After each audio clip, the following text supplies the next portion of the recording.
आज हमें खुशियों का अव्वल लगाना है। आज हमें खुशियों का अव्वल लगाना है।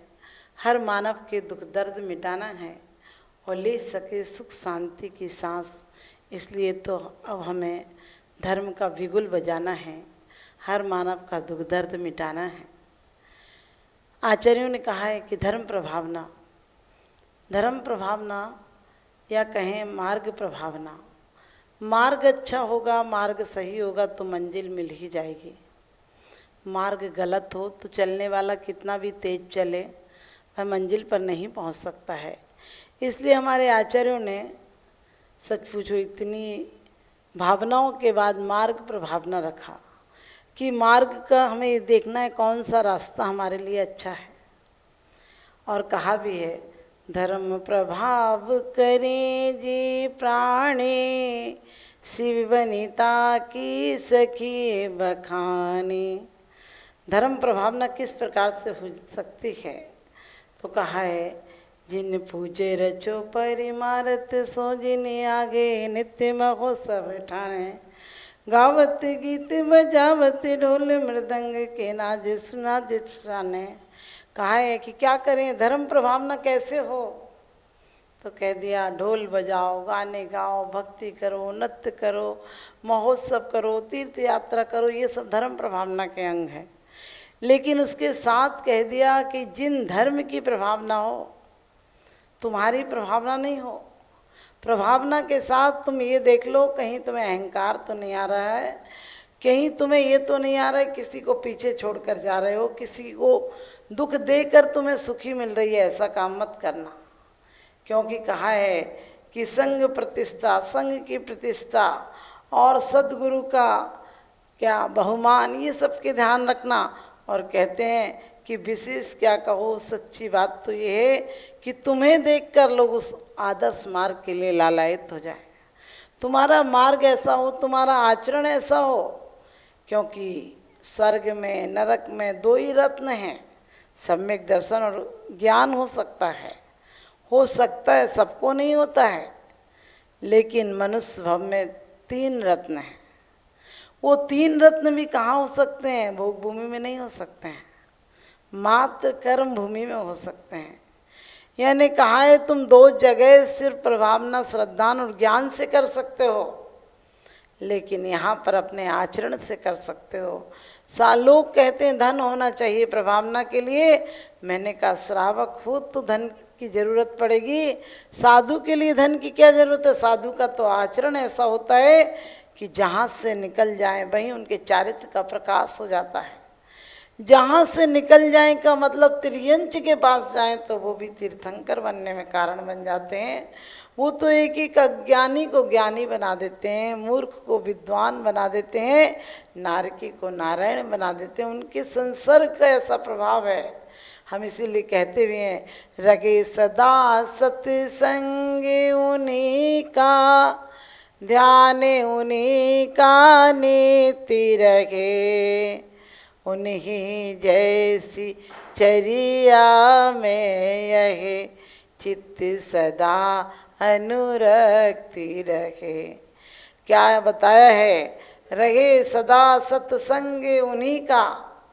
काहे कि बंधुओं वास्तव में उन्हीं का सत्संग रहे जो सज्जन लोग हैं, जो चोर हैं, डकैत हैं, बदमाश हैं, बेईमान हैं, जो घूसखोरी से, 2 नंबरी से, सट्टे से, लॉटरी से जो धन लाते हैं, ऐसा धन नहीं चाहिए। क्योंकि धनवानों की लिस्ट में आपने बहुत धनपतियों के नाम सुने होंगे। उनकी जब वो पकड़े जाते हैं टैक्स में और आतंकी पकड़े जाते हैं तो उनके धन का विवरण होता है, लेकिन उनकी धन की प्रशंसा नहीं की जाती है। वो धनवान तो हो सकते हैं लेकिन पुण्यवान नहीं हो सकते हैं, क्योंकि धनवान होना कोई बड़ी बात नहीं। हमारे आचार्यों ने धनवान को पुण्यवान नहीं कहा, क्योंकि धन तो कहते हैं सुतदारा और लक्ष्मी पापी के भी होए, संत समागम हरि भजन तुलसी दुर्लभ धोए। कि कहते हैं पापी के भी धन संपत्ति हो जाती है, लेकिन धन संपत्ति का होना कोई मायना नहीं रखता है। धन संपत्ति हो भी जाए तो अभिमान दिला देती है। आपके बुजुर्ग जितने धन संपन्न नहीं थे उतने आप हो। आपने देखा होगा आपके पास संपन्नता बड़ी है, वैभव बड़ा है, आपकी प्रतिष्ठा बड़ी है, आपके पास अंबार लग गया। आपके बुजुर्ग कच्चे मकानों में रहते थे लेकिन वो दिल के सच्चे थे। वो छोटे मकानों में रहते थे, संपन्नता कम थी लेकिन प्रसन्नता ज़्यादा थी। आज संपन्नता बढ़ गई है, प्रसन्नता कम हो गई है। पहले यदि 2 आम आ जाएं तो घर पूरा घर बांट कर खा लेता था। आप 2 डलिया आ जाएं तो खाने वाला नहीं है, क्योंकि भूख खत्म हो गई। जो प्रेम वात्सल्य में लगती थी, जो किसी को देखकर खाने का भाव आता था। हमारा भारत वो था जहाँ के लिए गाय की रोटी, पहली रोटी गाय के लिए निकलती थी और 1 रोटी कुत्ते के लिए निकलती थी। चींटियों के लिए आटा निकलता था और 51 कुतिया और गायों के लिए कहते हैं दलिया बना कर देती थी। हमारी महिलाएं इतनी सोच की अच्छी होती थी, ठंडे में जानवरों के लिए क्या करते थे, घर बना देते थे, उन्हें कपड़े उड़ा देते थे, अपने घर के बच्चों के ले जा लेकर जाकर उन्हें उड़ा देते थे। बच्चों को हम शुरू से वात्सल्य की शिक्षा देते थे।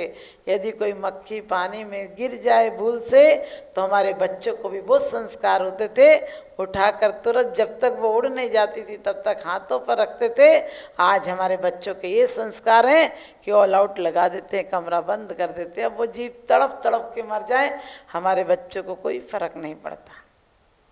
आज तो वो तो जाने दो, रॉकेट तक चल गए जिन्हें अपने हाथ से शिकार करते हैं और फिर हम सोचते हैं हमारे धर्म के प्रभाव ना हो रही। हम पंच कल्याणक आदि प्रतिष्ठा कर भी लें, वेदी प्रतिष्ठा कर लें, जलूस निकाल लें, हमारे पैसा किनके पास जाता है?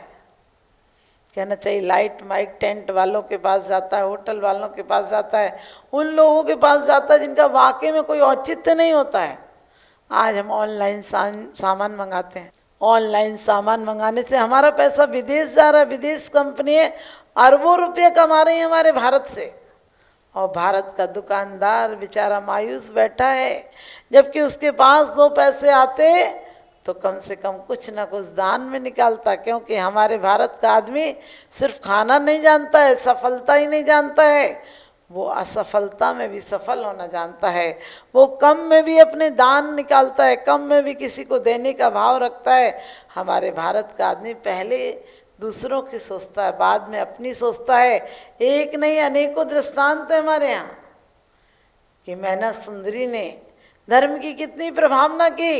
700 कोढ़ियों को जब ठीक कर दिया, किसके प्रभाव से कर दिया? कोई जादू टोने के माध्यम से नहीं। ये भावना नहीं भाई थी कि भगवान मेरे पति को ठीक कर देना, उन्होंने कहा था सबका रोग ठीक कर देना ताकि सब लोग धर्म ध्यान में रहते हों, जैन धर्म की आस्था बढ़े। ये प्रभावना थी। और अकलंक निकलंक की बात आती है। 2 भाई क्या युवा जिन्होंने संसार की दहलीज पर पैर भी नहीं रखा था, जिन्हें आप सफलता कहते हैं, उन्होंने सफलता की शुरुआत भी नहीं की थी। आप सफलता किसे कहते हैं? आप सफलता कहते हैं कि पढ़ाई की, बड़े हुए, नौकरी लगी, पेंशन ली और मर गए। लोग कहते हैं सब करके चले गए। क्या करके चले गए? पेंशन ली, बच्चों के विवाह किए, नाती पोते देखे और मर गए। यदि इतना ही होता तो हमारे तीर्थंकर तो बिना ही काम के मर जाते, उनका तो कोई नाम ही नहीं लेता। क्योंकि कहा है मैं चक्री पद पाए निरंतर भोगे, भोग घनेरे तो भी भोग भई नहीं पूरन, भोग मनोरथ में तनिक भी भोग मेरे पूरे नहीं हुए हैं। और कहते तृष्णा चिसा परिदहनते न शांति नासा मिश्चेन्द्रियार्थ विवेई परिवृद्ध रे पे। कहते भगवान तृष्णा चिसा परिदहनती न शांति रासा। कहते तृष्णा तो कभी शांत नहीं होती है, उल्टे दिन पर दिन बढ़ती है। लेकिन परमात्मा तुम्हारी वाणी को जो सुन ले, तुम्हारी सफलता को जो जान ले, 6 डाला में दौलत राम जी कहते हैं बड़ भाग रत्ना त्रय धरे, धनी धन्य है जे जीव नरभव पाए यह कारज किया।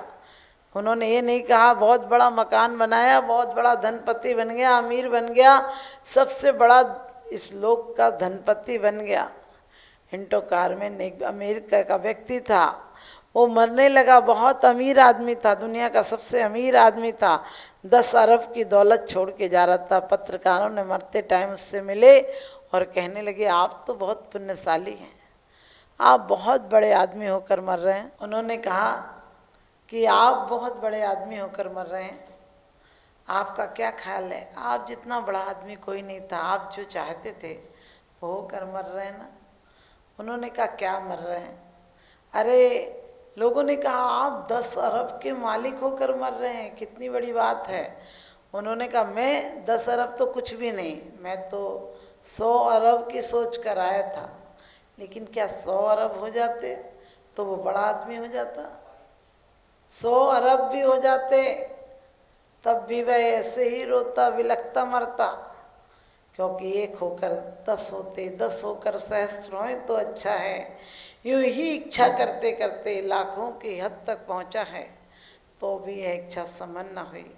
ये ऐसी डायन इच्छा है। तो हमें धर्म की प्रभावना किस तरह करना है, हमें मोक्ष मार्ग की प्रभावना किस प्रकार से करना है, हमें मार्ग प्रभावना किस तरह करना है कि उसे देखकर, कहते हैं उसे देखकर लाखों लोग उसकी तरफ चलने को अनुयायी हो जाए।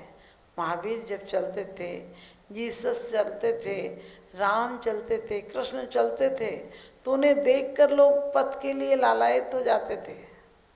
आज हमें देखकर आचरण हमारे जब से पीले हो गए हैं, आचरण जब से हमारे पीले हो गए हैं, वास्तव में साधना के पत्ते सूख कर नीचे गिर गए हैं। साधना के पत्ते नीचे गिर गए हैं। आज साधना के नाम पर आदमी के अंदर कोई आचरण नहीं है, कोई उसका उद्देश्य नहीं है, कोई जीवन के लिए लक्ष्य नहीं है।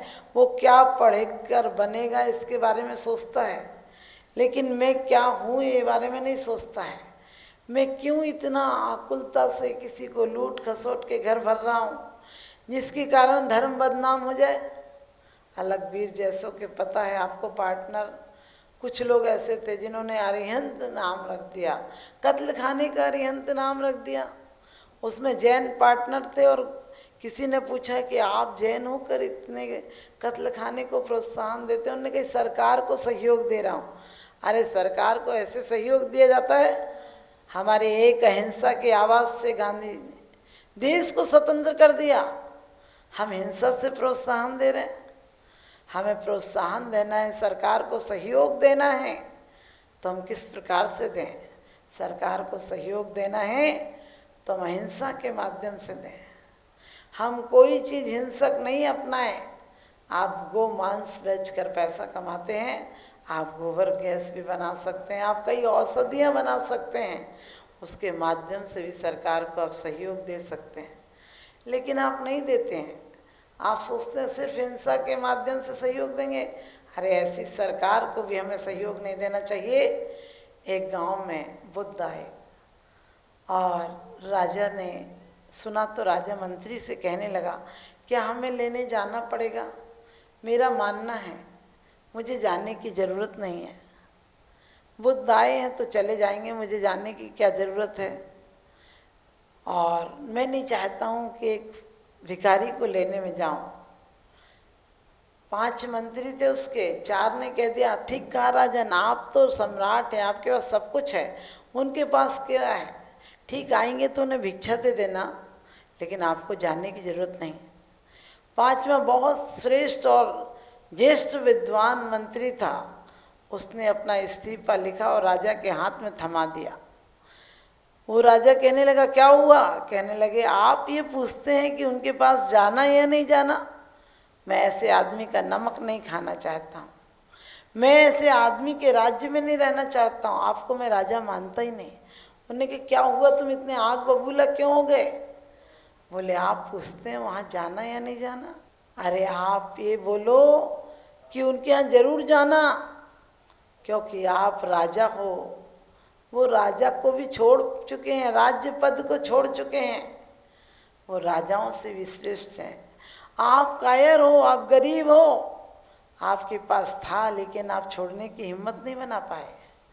उनके पास था लेकिन वो छोड़कर व्यर्थ समझ गए, व्यर्थ छोड़कर चले गए। वो कितने महान हैं कि आप जिस चीज़ को भिखारियों की तरह पकड़े हो वो अपना के छोड़ चुके हैं। उन्होंने देखा है कुछ नहीं है, वो जगत पूज्य हो गए। वो जहाँ से निकलते हैं लोग उनके अनुयायी हो जाते हैं, जहाँ से जाते हैं लोग उनको देखकर जानवरों के दिल बदल जाते हैं। और कहा उस राज्य की रोटी नहीं खाना चाहता हूँ जहाँ का राजा इतनी बात पूछता हो कि जाने की ज़रूरत है या नहीं। राजा को ये पता नहीं कि वो सर्वश्रेष्ठ ज्येष्ठ व्यक्ति हैं, वो व्यक्तित्व है जो एक आदर्श अनुकरणीय है। और राजा को समझ में आ गई। राजा गए और फिर मंत्री भी रुक गया राज्य में, कहने लगा आपको इतनी बुद्धि स्वयं होना चाहिए। इसी प्रकार से आज हमारा दिल बहुत छोटा हो गया। पैसे के नाम पर हम पर धन दौलत बहुत बढ़ गई, लेकिन दिल इतना छोटा हो गया, दो नहीं समाते हैं। एक बार की बात, बरसात के दिन थे। एक व्यक्ति बरसात में भीग रहा था और सेठ के बरामदे में आया। सेठ को थोड़ी सी आहट सी मिली। सेठ ने चपरासी को फ़ोन लगाया और कहा कौन है बरामदे में, हटाओ इसको, बरामदा गंदा और गीला हो जाएगा। उसने कहा साहब कोई पथिक है, भीग रहा था, थोड़ी देर आश्रय चाहता है। उसने कह दिया मेरा बरामदा कोई सराय खाना है क्या, उसे हटा दो चाहे जो कुछ हो जाए। और नौकर तो नौकर होता है, उसने बड़े अदब से कहा कि क्या करूं, मालिक का आदेश नहीं। व्यक्ति बोला कोई बात नहीं, मैं भीगता रहूँगा। और जैसे ही आगे बढ़ा था एक झोंपड़े से आवाज़ आई, भाई बरसात ज़्यादा, इधर आ जाओ। और देखा कि वो झोंपड़े का व्यक्ति बाहर खड़ा था कि भाई आ जाओ। उसको लिया। उसके बाद दो व्यक्ति और निकले, उन्हें भी आवाज़ देकर उस राहगीर ने बुलाया। उस व्यक्ति ने, झोंपड़े के मालिक ने बुलाया, कहने लगे आ जाओ। अब 4 लोग हो गए, खटिया पर बैठे थे। चारों ने कहा अब जगह नहीं है, आप किसी को मत बुलाना। उस व्यक्ति ने कहा, गरीब आदमी ने कहने लगा कोई आ जाएगा तो मैं खड़ा हो जाऊंगा, उससे बैठा लूँगा। उसको एक व्यक्ति और निकला, उससे भी बैठा लिया। उसके बाद फिर 2 व्यक्ति और आए, उन्हें भी बुला लिया। लोगों ने कहा अरे अब तो जगह ही नहीं है। उसने कहा क्या बात कर दी तुमने, जगह नहीं है? अरे हम लोग बैठे हैं ना, खटिया खड़ी कर दो, चारों खड़े हो जाएंगे और 2 लोग और भी अंदर खड़े हो जाएंगे, बारिश से बचाव हो जाएगा। और कहते हैं अचानक एक व्यक्ति और आया तो लोगों ने कहा अब तो जगह नहीं है, इसको क्यों बुला लिया? वो बोला हम बहुत देर बरसात से बचे हैं, हम बाहर खड़े हो जाएंगे, बरसात में खड़े हो जाएंगे, इसको अंदर बुला लेंगे। और बुला लिया उसको। लोगों ने कहा तुम भी अजीब आदमी हो, अरे बुलाने पर चले जा रहे हो, देख रहे हो जगह भी है। उसने कहा ये अमीर का महल नहीं है, गरीब की झोंपड़ी है। क्योंकि महल और झोंपड़ी में यही फ़र्क होता है। महलों में ज़िंदगी सिसक कर जीती है, झोंपड़ी में बेफिक्र सोती है। महलों में इंसान और झोंपड़ियों में इंसानियत जीती है, झोंपड़ियों में इंसानियत जीती है। आज आपने देखा होगा गरीब के घर जाओ, वो एक बार ज़रूर टोकता है कि कुछ लेकर जाना, कोई नाश्ता लेकर जाना, पानी पी कर जाना। अमीरों के यहाँ जाओ तो प्लेटें भी देख कर आती हैं। प्लेटें अमीर हों तो ज़्यादा प्लेटें आते हैं, गरीब हों तो हल्की सी एक आध प्लेट आती है। और कोई बेचारा बिल्कुल गरीब हो तो पानी तक को नहीं पूछते। इतना आदमी गरीब हो गया, इतना मंद बुद्धि हो गया, इतना विक्षिप्त हो गया, इसकी संपत्ति क्या काम आएगी?